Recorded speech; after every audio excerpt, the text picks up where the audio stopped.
जय हिंद दोस्तों, स्वागत है आप सभी का सुरुचि स्टडी पॉइंट में। आज हम हिस्ट्री के जो मगध साम्राज्य था, हिस्ट्री में हम क्या पढ़ रहे थे, मगध साम्राज्य के बारे में पढ़ रहे थे, जिसमें हमने अशोक के बारे में जाना,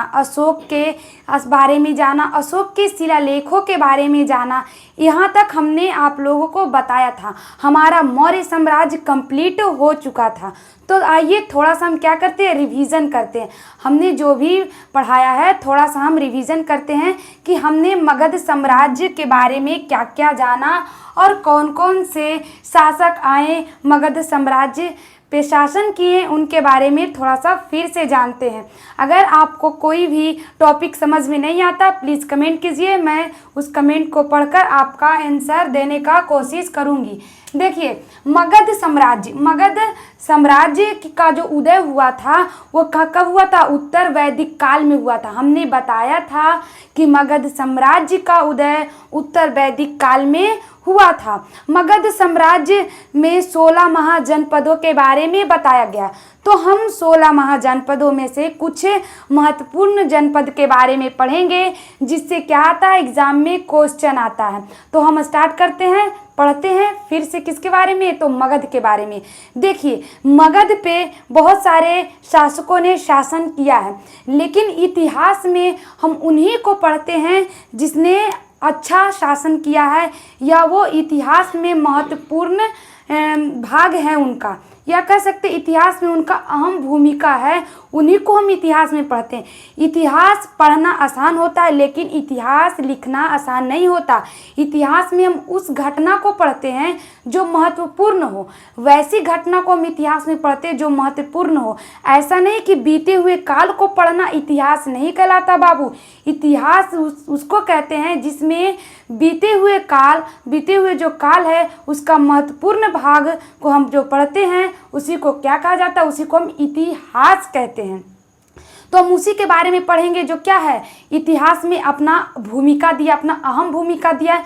तो हम स्टार्ट करते हैं। देखिए, इतिहास मगध का जो सर्वप्रथम मगध का जो स्थापना करता है वो हर्यंक वंश के शासक बिंबिसार करते हैं। हर्यंक वंश के शासक बिंबिसार ने मगध साम्राज्य का स्थापना किया। मगध साम्राज्य का स्थापना कौन करते हैं, बिंबिसार।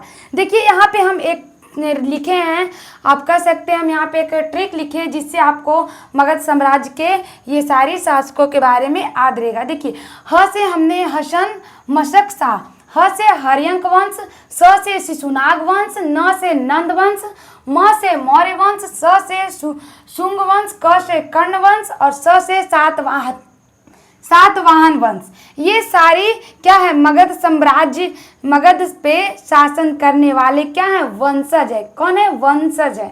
तो देखिए, सबसे पहले मगध में कौन आए, हर्यंक वंश।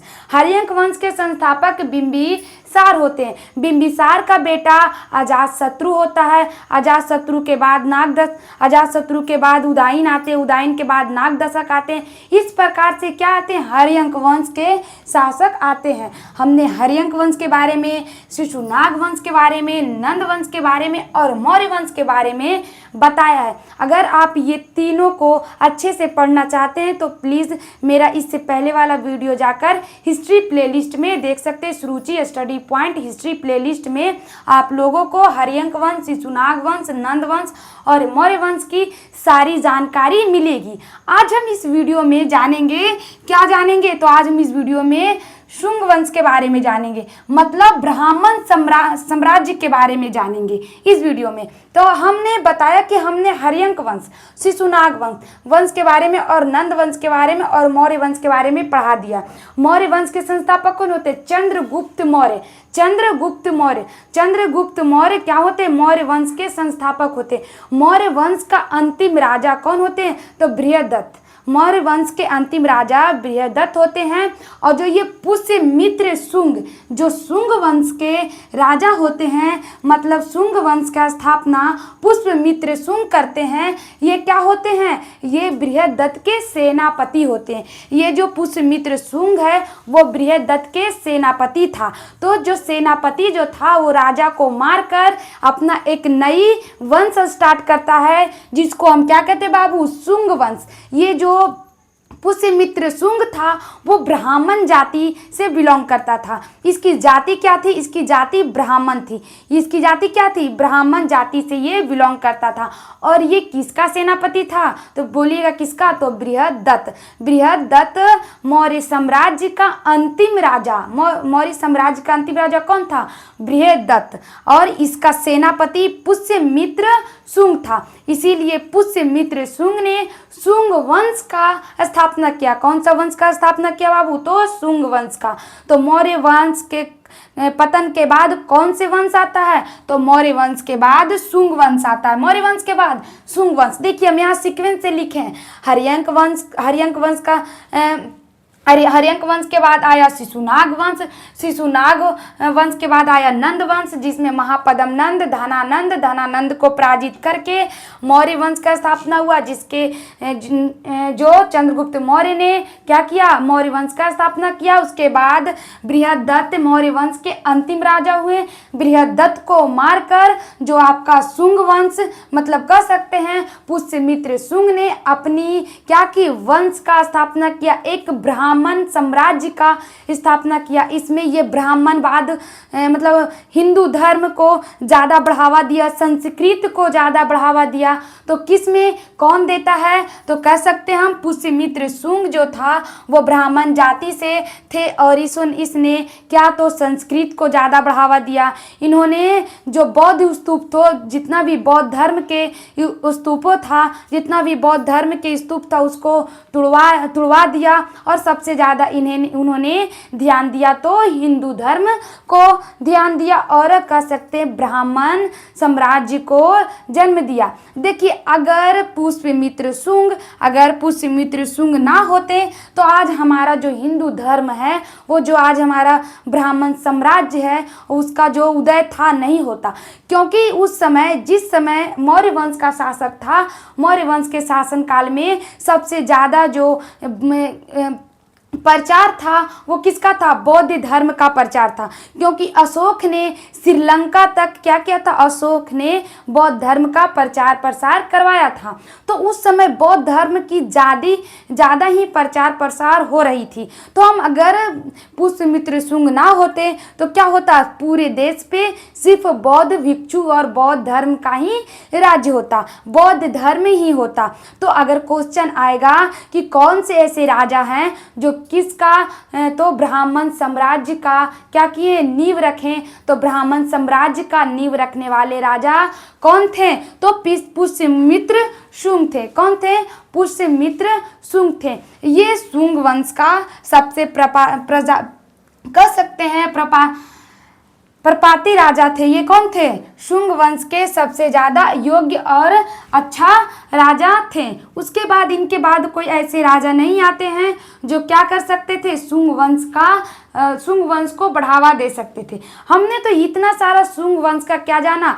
परिचय जाना कि शुंग वंश है क्या। अब हम आते हैं टॉपिक पे, शुंग वंश के बारे में अब अच्छे से विस्तार से हम पढ़ते हैं। देखिए हमने यहाँ पे क्या लिखा? पुष्यमित्र शुंग जिसने मगध पर शुंग वंश की नींव डाली। जो पुष्यमित्र शुंग थे वो क्या थे? वो मगध पे क्या करते हैं? तो शुंग वंश की नींव डालते हैं। कौन? तो पुष्यमित्र शुंग। ब्राह्मण जाति के ये जो पुष्यमित्र शुंग थे ये किस जाति के थे? तो ब्राह्मण जाति के थे। हमने अभी ही बताया है। अगर क्वेश्चन आएगा कि पुष्यमित्र शुंग किस जाति के थे? तो ब्राह्मण जाति के थे। याद रखिएगा। शुंग शासकों अपनी राजधानी विदिशा में स्थापित की। जानते हैं आप लोग ये जो शुंग वंश के जो राजा थे, पुष्यमित्र शुंग जो संस्थापक थे, वो मगध के नहीं थे। ये मध्य प्रदेश मालवा के मूल निवासी थे। ये क्या थे? मध्य प्रदेश के मालवा के मूल निवासी थे। ये जो थे क्या थे? ये मगध का मूल निवासी नहीं थे। तो ये भी क्वेश्चन आता है कि कौन सा ऐसा राजा था जो मगध का मूल निवासी नहीं था, मगध का नहीं था, फिर भी वो मगध पे शासन किया। तो कौन किया? तो हम कह सकते हैं पुष्यमित्र शुंग ने किया। देखिए ये जो अपनी राजधानी होती है वो कहाँ रखता है? तो विदिशा। अपनी राजधानी कहाँ रखते हैं? विदिशा। कौन? तो पुष्यमित्र शुंग आएगा कि शुंग वंश में जब शुंग वंश का शासनकाल चल रहा था तो इसका राजधानी कहाँ था, तो इसका राजधानी कहाँ था, विदिशा था, विदिशा में स्थापित किया था। इंडो या देखिए अब ने जो ये पुष्यमित्र शुंग थे वो क्या करते हैं, वो यवन से, यवन में पुष्यमित्र शुंग यवन के राजा जो थे, यवन के राजा से लड़ाई होता। अब देखिए कैसे होता ही जानते हैं। देखिए कहा गया है कि इंडो यूनानी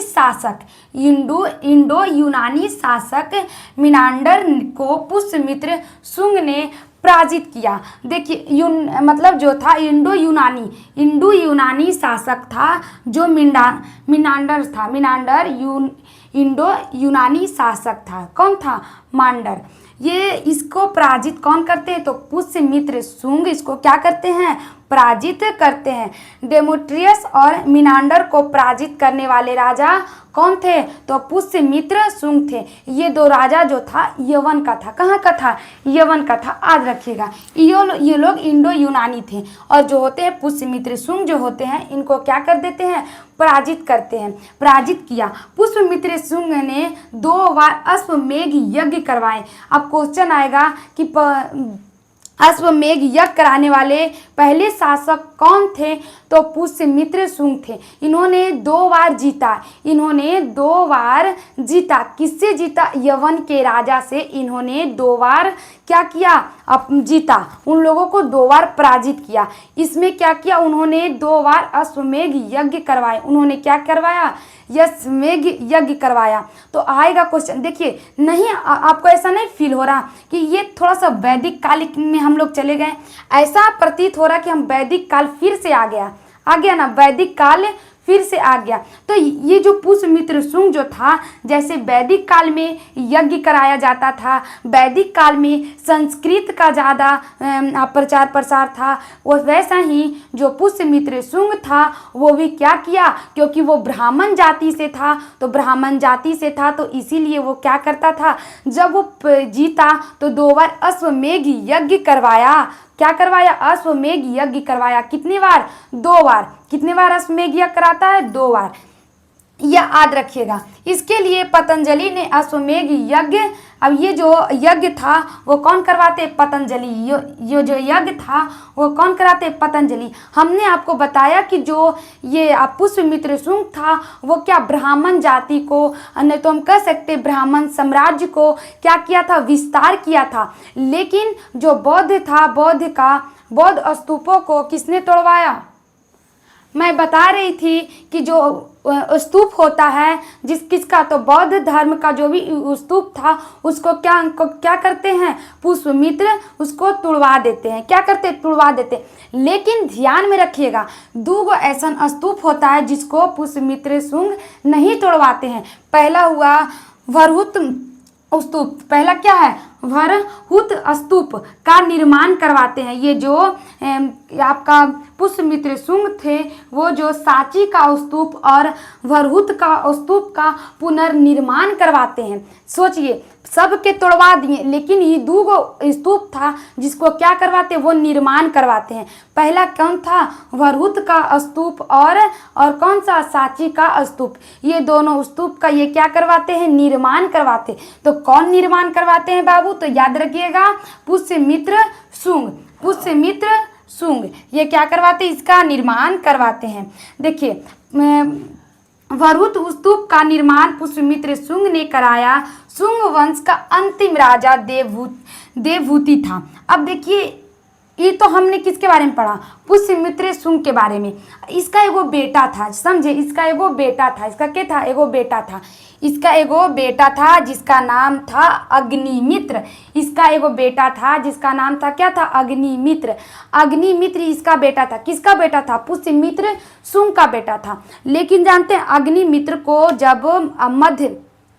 जब दक्षिण भारत में विद्रोह हो रहा था, ये जो दक्षिण भारत था, दक्षिण भारत में क्या हुआ था, विद्रोह हो गया था। 2 राजाओं के बीच विद्रोह हो गया था।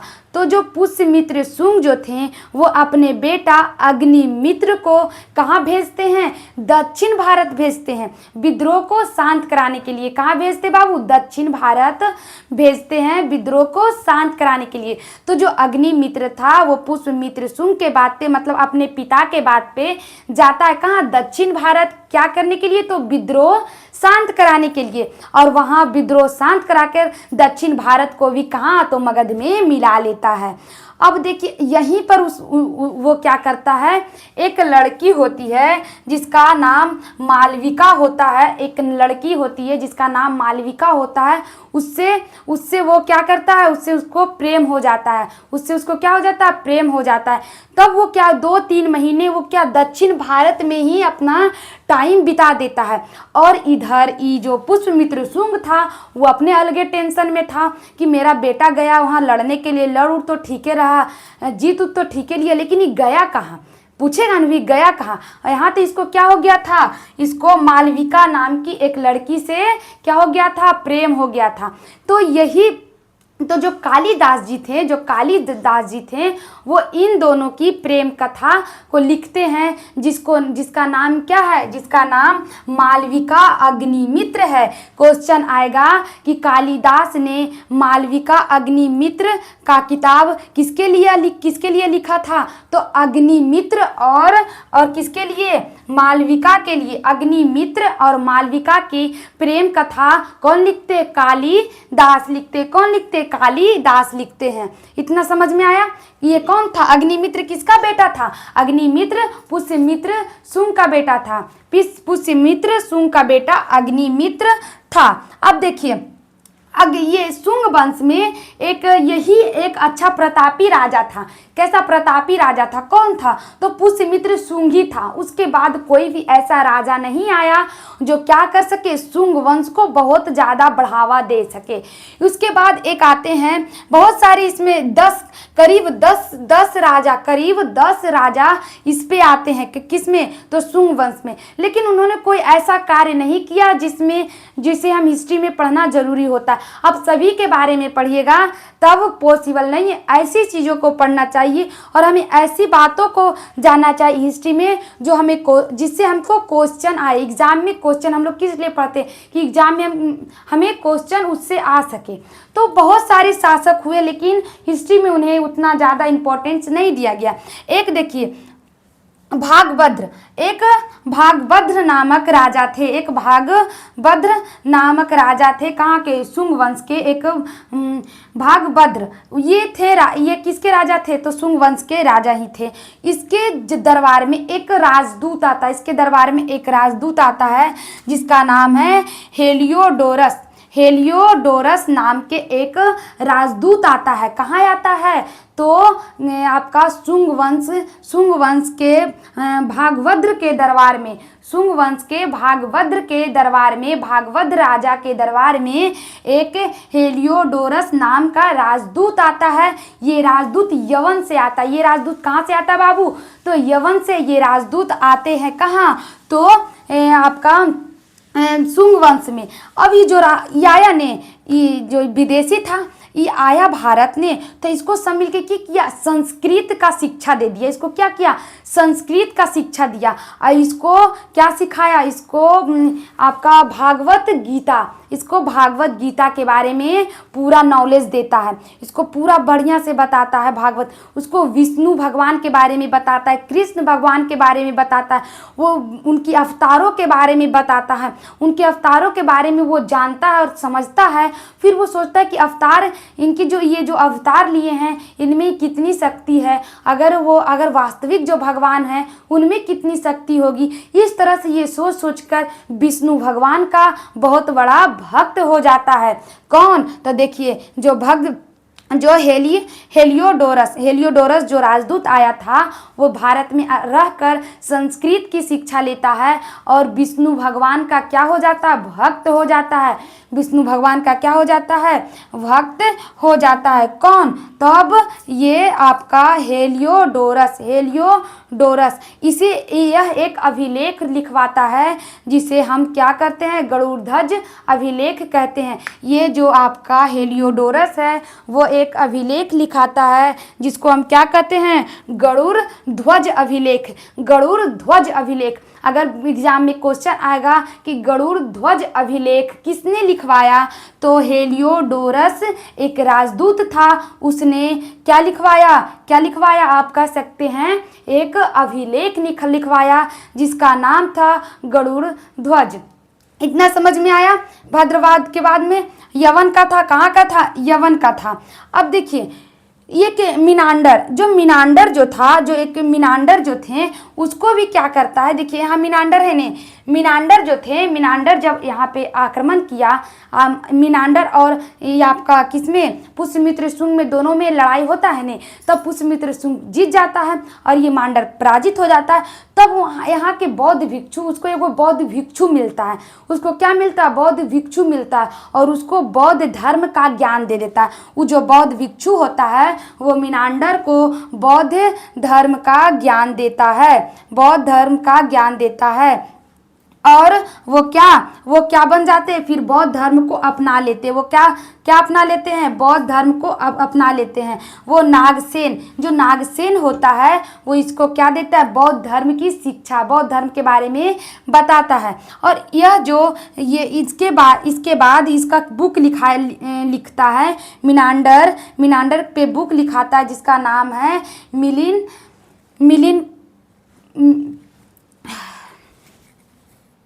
मिलिंद पन्हो। मिनांडर और बौद्ध मिनांडर और नागसेन के बीच जो भी बात हुई उसको हम मिलिंद पन्हो में लिखा गया।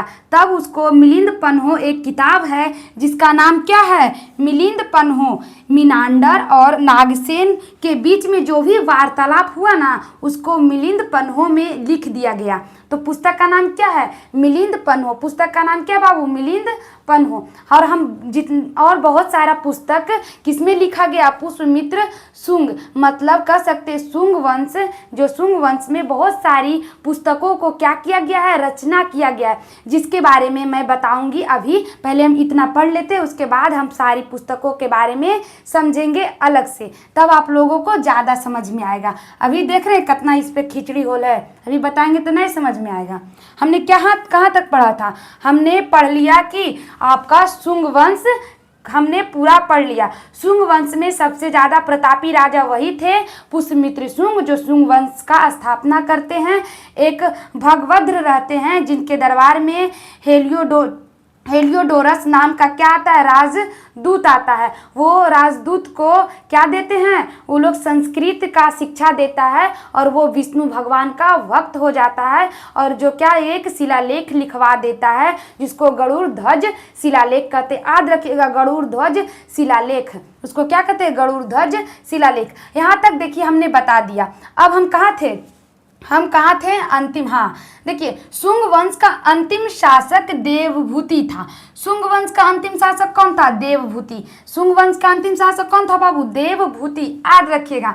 और देवभूति की हत्या वासुदेव ने की। सब तो हत्या कर के ही तो बैठा है गद्दी पर, उसका हत्या, उसका सेनापति, उसका बेटा का मार दिया, बाप मार दिया बेटा, ऐसे कर करके क्या किया, अपना साम्राज्य को विस्तारित किया। सब तो हत्या कर करके बैठा है। गद्दी एक ऐसा चीज ही है जो क्या है, कह सकते हैं वो खून से लथपथ है। गद्दी क्या है, गद्दी हमेशा खून से लथपथ होता है। मतलब हम कह सकते हैं हिस्ट्री में आप जहाँ भी पढ़िएगा, कोई बेटा है वो अपने बाप को मारकर, जैसे कि हमने आपको बताया था जो हरियंक वंश है उसको पितृहंता वंश कहा जाता है। अपना बाप के मार के सब बेटा गद्दी पर बैठा।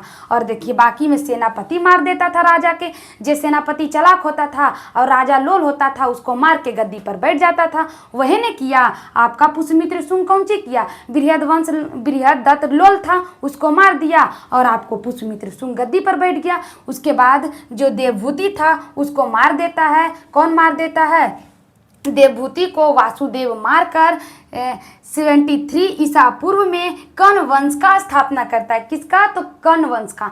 कर्ण वंश का स्थापना करते। कर्ण वंश में हमें ज़्यादा पढ़ने का नहीं है, कर्ण वंश में कुछ नहीं किया। कर्ण वंश के जितने भी शासक आए उन्होंने कोई ऐसी महत्वपूर्ण भूमिका हिस्ट्री में नहीं निभाया जिसके वजह से हम उनको नहीं पढ़ते। सिर्फ हम इतना जानेंगे कि कर्ण वंश का स्थापक कौन है। कर्ण वंश का स्थापना किसने किया? तो वासुदेव ने। कर्ण वंश का स्थापना किसने किया? वासुदेव ने। किसको मारकर? तो किसको मारकर? तो देवभूति को मारकर। देखिए मिलल जुलल है ने, देव इसके आगे में देव लगल है, इसका पीछे में देव लगल है, तो याद रहेगा नहीं। देवभूति किसको मारा? देवभूति को कौन मारता है? वासुदेव मारता है और कर्ण वंश का स्थापना कर देता है, स्थापना किया। अब देखिए कर्ण वंश का अंतिम राजा सुशर्मा था। कर्ण वंश का अंतिम राजा सुशर्मा था। कर्ण वंश का अंतिम राजा कौन था? सुशर्मा हुआ। इसकी हत्या फिर सुमुख कर देता है। इसकी हत्या सुमुख कर देता है। इसकी हत्या कौन करता है बाबू? सुमुख करता है। उसके बाद सातवाहन वंश का स्थापना होता है। उसके बाद किस वंश का स्थापना होता है? सातवाहन वंश का स्थापना होता है। इसके बाद किस वंश का स्थापना होता है? सातवाहन वंश का स्थापना होता है।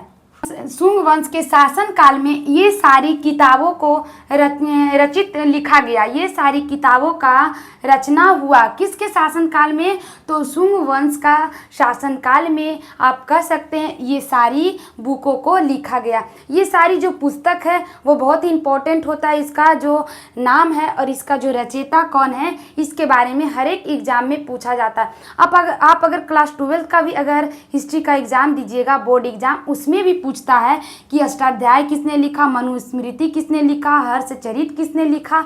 तो ये बुक के बारे में जानना बहुत ज़रूरी होता है हर एक स्टूडेंट के लिए। इसीलिए जानिए कि आखिर ये पुस्तक लिखा कौन और कौन लिखता है और नाम क्या है।